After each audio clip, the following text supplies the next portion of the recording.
बिस्मिल्लाहिर्रहमानिर्रहीम। नवाज़ खान बाबा views YouTube channel की जानिब से आप लोगों को अस्सलाम वालेकुम। हमें उम्मीद है कि आप जहाँ जहाँ भी हैं बखैर आफियत और खुश खुरम होंगे। हमारी दुआ है कि अल्लाह ताला आपकी ये खुशियाँ हमेशा ताज़ा सलामत रखे और आप हमेशा खुशी भरी ज़िंदगी गुजारते रहें, आमीन। आगे बढ़ने से पहले हमारी आपसे इल्तमास है कि आप हमारे चैनल को सब्सक्राइब करें, बेल आइकन के बटन को दबाना ना भूलें ताकि हमारी आने वाली वीडियोज़ के तमाम नोटिफिकेशन आपको बर वक्त मिलते रहें। और कमेंट बॉक्स में जाकर कमेंट्स करना नहीं भूलिएगा। हमें आपके कमेंट्स का इंतजार रहता है और हमारी कोशिश होती है कि कमेंट्स का फर्दर सबको जवाब दिया जाए। शुक्रिया। तो आज का मौजू वीडियो की तरफ चलते हैं और आज का मौजू जो है ना वो पीटीआई का अरूज, ज़वाल और फिर अरूज सॉरी, उसके ऊपर कुछ बात करते हैं कि ये दास्तान क्या है कि पीटीआई के चेयरमैन और पीटीआई को बुलंदियों से पस्तियों की अथाह गहराइयों में पहुंचाने का जिम्मेदार कौन है? इमरान खान खुद या उनके बहुत ही करीबी साथी? उसमें इमरान खान साहब का भी कसूर है, बल्कि मैं तो कहता हूँ कि सरासर उनका कसूर सबसे ज़्यादा है कि उनका रवैया, उनकी हठधर्मी, ज़िद और अना के मसाइल, ये सब चीज़ें उसकी वजह हैं। उसमें उनकी कई गलतियां हैं और उन गलतियों की मैं जल्दी सारी गलतियां नहीं, लेकिन उनमें कुछ गलतियां जिन्होंने उनको ज़्यादा नुकसान पहुंचाया उनकी निशानदेही करूंगा। इमरान साहब को जितना अरूज हासिल हुआ है सियासी मैदान में, वो आज तक किसी भी सियासतदान को नसीब नहीं हुआ। वो खुद को इस सदी का नेल्सन मंडेला के मुकाबले में लेके आते हैं। वो खुद को भुट्टो के जानशीन के तौर पर साबित करने की कोशिश करते हैं और वो खुद को तमाम सियासतदानों से बालातर गलतियों से मुबर्रा और एक ईमानदार और सादिक और अमीन शख्स के तौर पर पहचान करवाने की कोशिश करते हैं। लेकिन जब वो इन सब चीज़ों का इहाता करने की कोशिश करते हैं और अपने आप को इनका ऐसी मिसाल बनाने की कोशिश करते हैं और उस मिसाल के तौर पर पेश करने की कोशिश करते हैं, तो उनको ये याद रखना चाहिए कि अगर वो नेल्सन मंडेला है तो मंडेला में बुर्दबारी, तहम्मुल और दुश्मनों के साथ भी बैठकर बात करने की सलाहियत थी और वो इस चीज़ को बुरा नहीं समझते थे, जो इमरान खान साहब में बिल्कुल नहीं है। मंडेला ने, मैंने पहले भी अपने एक व्लॉग में जिक्र किया है कि मंडेला ने 28 साल तक जेलें काटी। इमरान साहब 2.5 साल जेल नहीं काट सकते। मंडेला ने 28 साल जेलें काटी और उन्होंने कभी भी किसी हुकूमत को टॉपल डाउन करने की कोशिश नहीं की। उनके दौर में वो जब जेल में थे और उनके मुखालफिन जो वाइट्स है वो हुकूमत में थे, तो उनके साथ जो जुल्म सितम किए गए उसका तो अशीर भी आप तक नहीं पहुंचा। उनके ऊपर जो जुल्म सितम किए गए उनका हम चश्मदीद गवाह है, क्योंकि मैं वहां पर रह चुका हूं। हमें पता है कि उनके साथ उनकी ये हालत थी कि वहां पर कालू के लिए बस में सफ़र करना ममनू था, कालू के लिए ट्रेन के सेकंड क्लास के फर्स्ट क्लास में सफ़र करना ममनू था, कालू के लिए ये छोटी जो हाईएस्ट वगैरह होती हैं इनको हम आजकल इस्तेमाल करते हैं जहाँ पर, वहाँ पर ये टैक्सी कहलाती है या कॉम्बी कहलाती है। तो वो टैक्सी में सफ़र करने की उनको इजाज़त थी और उनकी लाइन भी अलग हुआ करती थी। बस की जो लेन थी वो अलग हुआ करती थी, उस लेन के अंदर आप सफ़र भी नहीं कर सकते थे। शहरों में उनका आना ममनू था और अगर वो शहरों में आते तो गोरे उनके ऊपर कुत्ते छोड़ दिया करते थे और उनसे कोई पूछने वाला नहीं होता था। उनको सरेआम गोली मारकर किसी भी शख्स को हलाक कर दिया जाता था और कहते थे कि हमने एक डॉग को हलाक किया है। उनके ऊपर ऐसे जुल्म सितम हुए जिनके, अगर मैं किसी दिन इसके ऊपर भी इस मौजू पर भी एक वो बनाऊंगा कि इस मौजूदा ज़माने में लोगों के ऊपर, इंसानियत के ऊपर कितने जुल्म हुआ कि जिसमें इंसानियत खुद शर्मा कर रह जाती है और लेकिन फिर भी लोगों को समझ में नहीं आती। तो इमरान खान साहब अपने आप को उस मंडेला का जानशीन साबित करने की कोशिश करते हैं कि जिससे इतने जुल्म सितम के बाद, खुद 28 साल जेल में रहने के बाद जब उसको हुकूमत मिली तो उसने ट्रूथ और रिकन्सिलिएशन कमीशन बनाया। उसमें सब लोगों ने आके अपने अपने जराइम तस्लीम किए और उनको किसी ने नहीं पूछा। सिर्फ ये था कि दुनिया के सामने एक चीज़ ला रही थी कि जी हमने ये जुल्म इन लोगों के ऊपर किए हैं और हम इसके ऊपर नादिम और शर्मिंदा हैं। That's it. इमरान साहब कहते हैं कि हम इनके साथ बैठना पसंद नहीं करते, हम इनके साथ हाथ मिलाना पसंद नहीं करते। यहाँ से अनापरस्ती और तकब्बर का आगाज़ होता है और इमरान साहब उस तकब्बर की इंतहा को पहुंचे हुए और उनका वही तकब्बर ही है जो उनको यहाँ तक लेके आए कि आज वो जेल में बैठे हुए हैं और उनका कोई पुरसान हाल नहीं है। उन्होंने अपनी पार्टी में जो लोग पैदा किए, जो कल्ट में उनको कहता हूं, वो पैदा किए, मैं नहीं कहता, सारे लोग कहते हैं, वो क्या कर रहे हैं? उनको हंगामा आराइयों, दिशनाम दराजियों, गालम गलोच और उसके अलावा कुछ नहीं आता। उनको सियासत के अल्लाह बे का पता नहीं है। वो लोग सियासतदानों को, दूसरे सियासतदानों को हकीर समझते हैं और अपने आप को आला औरफा और बरतर समझते हैं। ऐसा नहीं होता। अगर आप सियासी मैदान में रहते और सियासी मैदान में रहकर आप भी दूसरे सियासतदानों की तरह सियासत करते तो आज आपके साथ यह कुछ ना होता जो हो रहा है। आपने क्या किया? आपको हुकूमत मिली, सरहद की हुकूमत मिली, पंजाब की हुकूमत मिली, आपने उनको असेंबलियां तोड़ दी। क्यों? जबकि कोई ऐसी, और जब उनसे सवाल किया गया तो उन्होंने कहा कि मुझे किसी ने बताया था कि अगर मैंने असेंबली ना तोड़ी तो और असेंबली तोड़ देगा। भाई इनकी हर बात का जवाब ये होता है कि मैंने किसी से सुना था, कोई सबूत नहीं होता। मैंने किसी से सुना था, मुझे किसी ने कहा तो मैंने ये काम कर दिया। तो एक इतने बुलंद मुकाम पर पहुंचकर, इतने सियासी मर्तबे पर पहुंचकर, एक इतनी बड़ी पार्टी का चेयरमैन होकर आप अगर लोगों की बातों पर कान धरते हो और आपका अपना दिमाग इस्तेमाल नहीं करते, जब आपके पास अपना दिमाग नहीं है तो फिर आपको सियासत में रहने का भी कोई हक हासिल नहीं है। ये मुझे समझ नहीं आती कि उनके जो पैरोकार हैं, मेरे भाई हैं, हमारे भाई हैं, मेरी फैमिली के आधे से ज्यादा लोग इमरान खान के पैरोकार हैं और वो भी मेरी कोई बात नहीं सुनते, उनको प्यार मोहब्बत से समझाते, उनकी समझ में कोई बात नहीं आती, क्योंकि उनके दिमागों में ऐसी ब्रेन वॉशिंग की गई है कि उनको उस एक बुत के अलावा कुछ नजर ही नहीं आ रहा। सोचना यह है कि ऐसे लोग हैं जो कहते हैं कि अगर इमरान खान नहीं और पाकिस्तान नहीं तो हमें पाकिस्तान नहीं चाहिए। इमरान खान के बगैर भी अगर पाकिस्तान नहीं होगा तो इमरान खान भी नहीं होगा, फिर आप क्या करोगे? आप कहां जाओगे? मुल्क है तो आप है, मुल्क है तो इमरान है, मुल्क है तो इमरान खान है, वरना सरदारी, खानगी ये कुछ किसी दूसरे मुल्क में नहीं चलती। और आप लोग कहां जाओगे?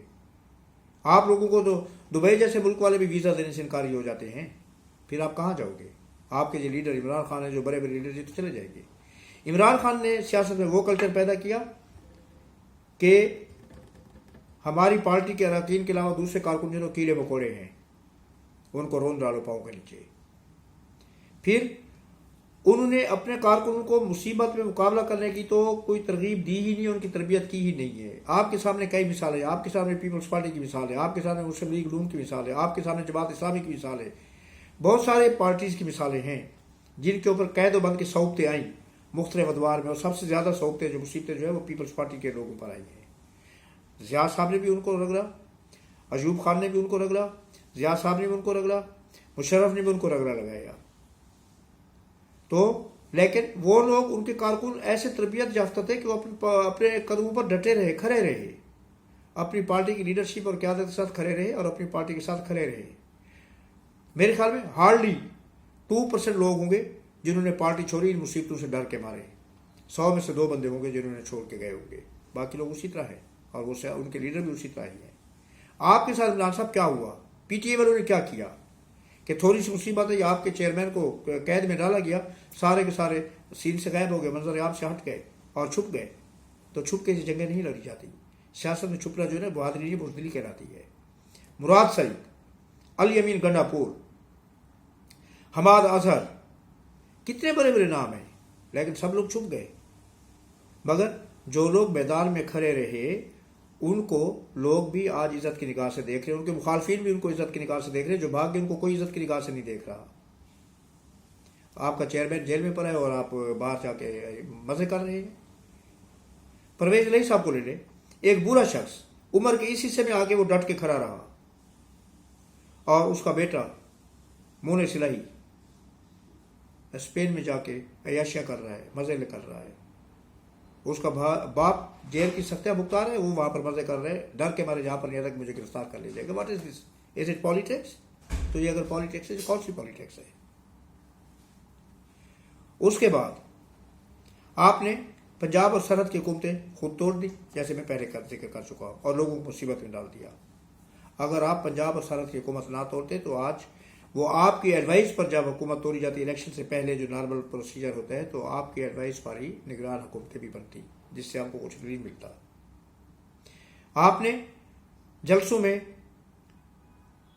फौज के खिलाफ बातें करना शुरू कर दी और उसके नतीजे में 9 मई वाला वाक़या हो गया। आप माने इस चीज़ को, आप माने, आप तो मान चुके हैं, मानने की बात ही नहीं, आप तो कई उसमें मान चुके हैं कि अगर मेरे खिलाफ ये कार्रवाई हुई तो लोग कहाँ जाते। इसका मतलब है कि आपका आशीर्वाद शामिल था, आपकी उसमें रजामंदी शामिल थी उस वाक़यात के पीछे। और पाकिस्तान अगर कायम हो जाए तो ये फौज की वजह से, ये मैं आपको बता दूं, वरना हमारे दुश्मन हमको खा जाते। फौज में करप्शन हो, फौज में नहीं है, फौज के कुछ लोगों में है। सियासी तौर पर वो फौज उसमें अपने आप को इन्वॉल्व करे सियासत में कुछ लोग, लेकिन जहां तक फौज के प्रोफेशनलिज्म का ताल्लुक है, पूरी दुनिया पाकिस्तान की आर्मी की तारीफ करती और मानती है। और उसी फौज की प्रोफेशनलिज्म की वजह से ही आज हम कायम उदय में, पाकिस्तान कायम उदय में, और अपनी तमाम तर मुसीबतों के बावजूद, तमाम तर गलतियों के बावजूद पाकिस्तान की तरफ कोई आंख उठाकर नहीं दे सकता, क्योंकि हम एटमी कुव्वत है। और एटमी कुव्वत किससे बनाया, किससे बनाया? सब लोग, भुट्टो साहब से लेकर जिया, नवाज शरीफ तक, सब लोग उसमें शामिल है। किसी को जरूरत नहीं हुई कि एटमी कुव्वत को जो है ना रोल बैक कर सके, एटम को रोल बैक करे। उस प्रोग्राम के लिए कितने बड़े बड़े जो है ना प्रेशर आया हुकूमतों के ऊपर, लेकिन किसी ने प्रेशर का की परवाह नहीं की और उस प्रेशर को बर्दाश्त किया, लेकिन अपनी कौम को एटमी कुव्वत बना के रहे। और ये उसी एटमी कुव्वत के होने का नतीजा है कि आज हम कायम उदय में, वरना हम तो, हमारी तो कब से जो है ना जी हमारी लाशें मुर्दा गिद्धों को खिला चुके होते, हमारे जो दुश्मन बैठे हुए सरों पर। फिर उसके बाद जब इन्होंने असम्बलियाँ तोड़ी, मुसलसल नुकसान से हुए। आपको जो है हटाया गया, वोट ऑफ नो कॉन्फिडेंस कर दिए। वोट ऑफ नो कॉन्फिडेंस जो है ना एक लीगल वे है, आइन में इसका तरीका मुरतब है, उसी के तहत हटाया गया। आपने वहां पर महाजराई शुरू कर दी। आपका डिप्टी स्पीकर कासिम सूरी, जो आज तक एक उसके सहारे चलता रहा है, क्या कहते हैं, हुक्म इम्तनाई के, जिसको डिस्क्वालीफाई कर दिया गया था, 62,000 वोट जालसाजी की गई थी, लेकिन उन्होंने जाके अदालतों में हुक्म इम्तनाई ले लिया और आज तक चलता रहा। एक शख्स जिसकी कोई क्रेडिबिलिटी नहीं थी, उसने असेंबली में खड़े होके उसको जो है ना करारदाद को जो है ना वो बिल्डोज कर दिया कि ये करारदाद गलत पेश की गई है, जबकि उसके पास कोई इख्तियार नहीं था इस चीज़ का। और वहाँ से आपने महाजराई शुरू की, और उस महाजराई के नतीजे में जो कुछ होता रहा, 9 मई वाला वाक़या, उसके बाद जो कुछ होता, उसके आखिर पर क्या हुआ, आप वहाँ पर बैठे हो जहाँ पर आपको नहीं होना चाहिए था। हमें अफसोस है इस चीज़ का, आपको नहीं होना चाहिए था। लेकिन ये चीज़ें बताने का मकसद ये है कि आपके जो फॉलोअर हैं, इनके जो पैरोकार हैं, उनको भी पता चले कि हक़ाइक़ क्या है। फिर उसके बाद क्या हुआ कि अभी की बात कर लेते हैं, ओके, बाकी चीज़ों को हम छोड़ देते हैं, जो कुछ हुआ उसको भूल जाए। अभी जब इनसे सिंबल लिया गया, जिसकी वजह से पार्टी को सबसे बड़ा डेंट पहुंचा, बैठ का जब इंतखाबी निशान वापस लिया गया, that is a legal way, आइन में दर्ज है ये सब चीज़ें। पीपल्स पार्टी से मैं कई दफ़ा कह चुका, लिया गया था उसका तलवार का निशान, जो आज तक उनको हुआ, उसकी वजह से उनको पीपल्स पार्टी पार्लियामेंटेरियन बनानी पड़ी, और फिर तीर का निशान और तलवार का निशान उनको रिगेन करना पड़ा। आपकी गलती थी। वो चीज़ें जो मुझे पता है, जो सड़क पर चलने वाले हर फर्द को पता है, आपको पता नहीं थी कि इंट्रा पार्टी इलेक्शन होता है और आपके आइन में दर्ज है, और आपने इंट्रा पार्टी इलेक्शन अपने आइन के मुताबिक कराना है। लेकिन आपने अशोई के लिए और छुपाने के लिए उसको इंट्रा पार्टी इलेक्शन के पर्दे के पीछे अपने आप को छुपाने के लिए आपने लूला लग रहा इंट्रा पार्टी इलेक्शन कराया, जिसको आपकी पार्टी के बंदे ने चैलेंज कर दिया। आप कोर्ट में कह रहे हो कि जी दूसरी सियासी पार्टियों ने भी तो इंट्रा पार्टी इलेक्शन नहीं कराए, तो जवाब क्या था? कोर्ट ने ये जवाब दिया कि भाई दूसरी पार्टियों ने नहीं कराए, हमारे तक केस आएगा तो हम उसको देखेंगे। हमारे पास इस वक्त आपका केस आया है, आपके पार्टी के एक बंदे ने आपको चैलेंज किया है, तो वो केस लेके आए तो हम उसका फैसला करेंगे। अगर कोई और बंदा, उस पार्टी का कोई कारकुन उसके खिलाफ चैलेंज करेगा और केस हम तक आएगा तो हम उसका भी फैसला करेंगे। ये उसमें और आप में फ़र्क है। उन्होंने ये कहा था कि आपकी पार्टी में और पार्टी में ये फ़र्क है, वहाँ से किसी ने चैलेंज नहीं किया उस इंट्रा पार्टी इलेक्शन को, आपके लोगों ने चैलेंज किया है, आपके अपनी पार्टी के कारकुन ने चैलेंज किया है। फिर आपकी पार्टी डी रजिस्टर हो गई, तो आपने होमवर्क नहीं किया था कि अगर इस तरह की नौबत आ जाती है, या हमें सेकंड पोजीशन आती है या फर्स्ट पोजीशन आती है, या हमें कोalition गवर्नमेंट बनाने की तरफ इलेक्शन के बाद जाना पड़ता है, तो हम क्या करेंगे। आप एक बंदे को चेयरमैन बनाते हैं, दूसरे अपने अहकाम सारी दुनिया को पहुंचाते हैं अपने लोगों के जरिए से कि आपका हुक्म हर्फ आखिर है पार्टी में। तो इतना बड़ा ब्लंडर आपने कैसे कर दिया कि आपकी पार्टी ने अपनी जो रिजर्व सीटें होती हैं उसकी लिस्ट नहीं दी। आपको पता है ना कि 25% टोटल सीट्स का जो है वो खवातीन की होती हैं और रिजर्व सीट्स होती है माइनॉरिटी की। उसकी लिस्ट पहले दी जाती है इलेक्शन से पहले, हर पार्टी देती है कि जी हमारी ये प्रेफरेंसेस हैं, और परसेंटेज 25 होती है। तो जिस पार्टी को 100 सीट मिलेगी उनको 25 सीट जो है ना वो खवातीन की मिलेंगी, और उसके साथ मेरे ख्याल में 10 सीट जो रिजर्व मिलेंगी। तो आपको भी तो पता था इस चीज़ का, लेकिन आप लोगों ने लिस्ट नहीं दी, जिसकी वजह से अब आप इस मुकाम पर पहुंचे हुए हैं कि जो आपकी 90 या 92 सीट्स है उससे आप बढ़ नहीं पा रहे। दूसरी पार्टी जो है ना उनको अब वो रिजर्व सीट्स की जो और खवातीन की जो सीट है वो इजाफा होगा उनकी सीटों में, और they are comfortable to make a government. लेकिन आप अभी तक सोच रहे हैं, आपके पास एक ही रास्ता था, पीपल्स पार्टी को अपने साथ मिला लेते। पीपल्स पार्टी एक जमहूरी पार्टी है, बहरहाल इसमें कोई शक नहीं है, पूरी दुनिया मानती है, और उसको मिला के आप आराम से कंफर्टेबल पोजीशन में आ जाते और हुकूमत बनाने की पोजीशन में आ जाते। लेकिन आपने ये काम नहीं किया। आप वेट कर रहे हैं कि आपके जो इंडिपेंडेंट कैंडिडेट्स हैं वो पंछी जो होते हैं, मौसमी पंछी जिसको कहते हैं, वो यहाँ से उड़ के उड़ान भर के चले जाए, तो आपके 90 जो मेंबर्स हैं वो 40 से 45 रह जाएंगे at the end of day. फिर आप लोगों के ऊपर इल्ज़ाम लगाना शुरू करेंगे एस्टैब्लिशमेंट ने हमारे बंदे उड़ा दिए, हमारे बंदे भगा दिए, और एस्टैब्लिशमेंट हमें हुकूमत में नहीं आने देना चाहती। भाई आप पहले वो स्टेप तो लो कि जिसकी वजह से एस्टैब्लिशमेंट भी मजबूर हो जाए कि आपके खिलाफ कोई कार्रवाई ना कर सके। आप वो करते नहीं है, लोगों के ऊपर इल्ज़ाम लगाना शुरू कर देते हैं। आप फसाद, लड़ाई झगड़ा और उसकी सियासत करना चाहते हैं। ये हर वक्त नहीं चल सकता, कभी कभार चलता है, और उसका नतीजा बहुत खराब होता है। जब पकड़ होती है ना, फिर ऐसी पकड़ होती है जो आपके साथ हुआ है। ये इतना बड़ा ब्लंडर आपने कैसे किया, जो एक आम आदमी को, एक राह चलते बंदे को भी पता है कि अगर पीटीआई को 100 सीटें मिलेंगी तो 25 सीट उसकी खवातीन की उनको मिल जाएंगी, बगैर इलेक्शन के होती हैं, वो सिलेक्शन होती है, पार्टी नाम देती है। तो आपने ये लिस्ट क्यों नहीं दी? आइन और कानून के तहत ये लिस्ट पहले देनी होती है, अब आप नहीं दे सकते। आज आपने वो लिस्ट दी होती तो आपके पास भी इजाफी बंदे होते।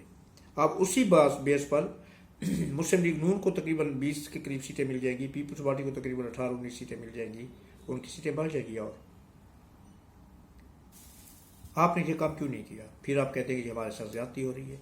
आप अपने गिरबान में तो झांक के देखें, आपको कौन मिसगाइड करता है। आप उस ब्लैक शीप को पहचानने की कोशिश करें, उस काली भीड़ को पहचानने की कोशिश करें। वो काली भीड़ जो आपकी पार्टी में रहकर भी आपको गलत मशवरे दे रही है और आपको इस मुकाम तक पहुंचा दिया है, उनको पहचानने की कोशिश करें। खुदारा अपने ऊपर भी रहम करें, अपने मुल्क पर भी रहम करें। ये एक बहुत बड़ा ब्लंडर है जो किया गया है, नादानिस्तगी में या दानिस्तगी में। अब आप एक वन मैन पार्टी का सहारा लेने की कोशिश कर रहे हैं, वहदत मुस्लिमीन का। उसका सिर्फ एक मेंबर है, एक ही पार्टी है, एक ही मेंबर है उसका, और उन्होंने भी ये लिस्ट नहीं दी। आप अगर उसमें अपने इंडिपेंडेंट कैंडिडेट्स को शामिल कराते हैं तो तब भी आपको रिजर्व सीट्स जो है वो नहीं मिलेगी। आपकी पार्टी उसी फिगर पर खड़ी रहेगी जो आज मौजूद है। और ये भी जो पहले शोर बचाओ कि 100 सीट्स मिल गई, 100 सीट्स मिल गई, उनमें वो आज़ाद जो जेन्युइन आज़ाद उम्मीदवार है, जो आमतौर पर इलेक्शन में आज़ाद हैसियत से लड़ते हैं, 20 के करीब वो लोग हैं। तो आप 80-85 पर आके खड़े होंगे, 80-85 में से भी लोग उड़ना शुरू हो जाएंगे और 40-45 पर रह जाएंगे। फिर आप कहेंगे जी हमारे लोगों को खरीदारी की गई, हॉर्स ट्रेडिंग की गई। This is not horse trading. वो आज़ाद लोग हैं, आज़ाद मेंबर हैं, वो जिसमें शामिल होना चाहिए हो सकते हैं, और शामिल होना उनकी मजबूरी है क्योंकि उन्होंने किसी पार्टी के अंदर शामिल होना है। पीटीए इज नॉट एग्जिस्टिंग, तो पीटीए में वो कैसे शामिल होंगे? आपने इतना बड़ा ब्लंडर हुआ, आपसे आपका भले का निशान ले लिया गया, तो तब भी आपने इंटर पार्टी इलेक्शन कराने की कोशिश नहीं की। एक दफा अनाउंस किया गया कि 25 जनवरी को इंटर पार्टी इलेक्शन होंगे, फिर उसके बाद रिकॉल कर लिए गए कि वापस नहीं, हम नहीं करा रहे। अगर आप वो कर लेते तो आज फिर आप कोर्ट में जाते कि हमने पार्टी इलेक्शन करा दिए, अब हमारा निशान वापस किया जाए, आपके रजिस्ट्रेशन बहाल हो जाती और आपके बंदे दोबारा पार्टी में बैठ जाते। लेकिन आप मुस्तहकम पाकिस्तान नहीं चाहते, आप मुस्तहकम पीटीआई नहीं चाहते। आपको हमेशा फसाद, शोर शराबा, दंगा फसाद, झगड़े, ये चीज़ें चाहिए और फसाद चाहिए। सॉरी, ऐसा अब नहीं चलेगा। आज तक इतने काफ़ी। बहुत जल्द एक नए व्लॉग के साथ आपकी खिदमत में हाजिर होंगे इंशाअल्लाह। उस तक के लिए इजाज़त दीजिए। अल्लाह आपका हामी नासिर हो। अल्लाह निगहबान। अल्लाह हाफिज़। अस्सलाम वालेकुम और शुक्रिया।